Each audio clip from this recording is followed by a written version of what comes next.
Tell them why you're here. Tell them what you're gonna do. Change the world.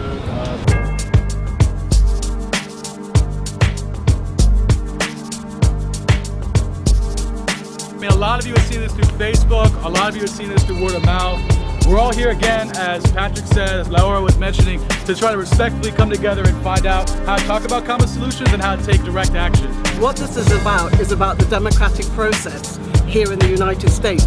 For example, you get to vote here, and people assume that that is a privilege to vote for the same group of people every single 4 years. It's the same people. It's the same pot. We all know why we get to this point. And I think it's time that this stop. And those that did all these things that we know they did start to face the consequences. Woo!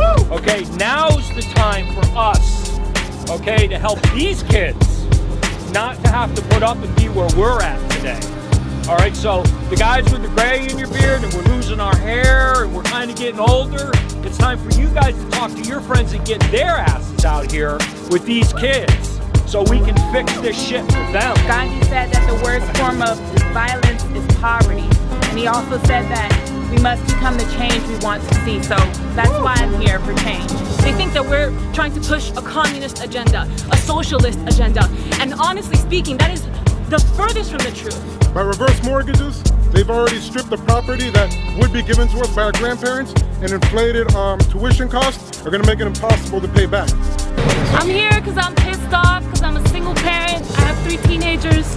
I'm in student debt, loan debt, that I can't even begin to pay off, and I'd like to see I'd like to see changes so they could go to college, you know? We need a better future for our kids. That's why I'm here. And it's the people that's controlling these banks. Once we control these banks and get rid of this banking system, people, then we'll be able to breathe. All the kids that's in debt, that money is created out of thin air, people, out of thin air. Until we understand that the money system is bogus, is bullshit, we're gonna always stay in this situation, people. You have to understand, we are the same species. We are the same people living on this planet that gets fucked every day. I'm living in a house where I can't pay any of my bills. I'm living basically off my boyfriend. I have a child I'm about to bring into this world. I don't know what the hell to do, and I don't know where to look for help. Now, it's this system that has to be overcome. We have a gap between the rich and poor that keeps growing. By 2040, it's going to be the same as the gap in Mexico. I mean, we have to fight back, we have to organize, and we have to have very clear demands. We want an end to police brutality. We also talked a lot about education and how education is not fulfilling what we think should be taught. That our value systems have to include everybody and everyone in the benefit, no matter what we think about other people and their habits. Learn to support your local business. Instead of shopping over at a large supermarket, go to the smaller ones. Go to the farmer's market. Did say that we need to be campaigning for better public transportation. We need bike lanes. We want us to reinvest into clean energy sources for public transportation. Basically, the fact that we don't have control over our lives. This is supposedly a democracy, but in all situations, we really don't have this control. Governments are taking away people's right to grow their own food. They're taking away our ability to sustain ourselves. Not only our economic sustainability, but our food sustainability. This country was built on the backs of farmers. What are you thinking? We talked about a lot of issues that are destroying South Florida locally. We talked about the overdevelopment, especially the overdevelopment coupled with mass foreclosures and buildings being closed down. Some of us identify that we have to get rid of certain politicians like Rick Scott. Here Rick Scott is running a campaign, a war on the workers of this state, on our public workers, on our policemen, on our teachers, on our hospital workers.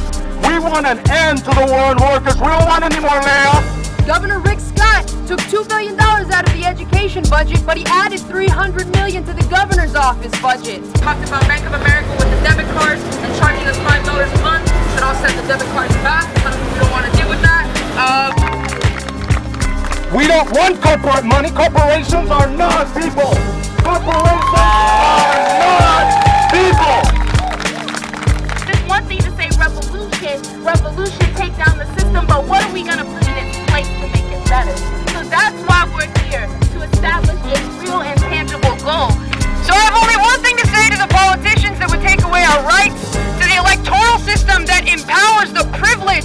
all one, no matter what you think. Instead of separation of church and state, we should have separation of state and corporation. I really like the smell of protest in the morning. We want to catch up with a global revolution. It is going on around the world. Now it's going on around the country. Now it's going in Miami, and we're going to occupy until we take back our democracy.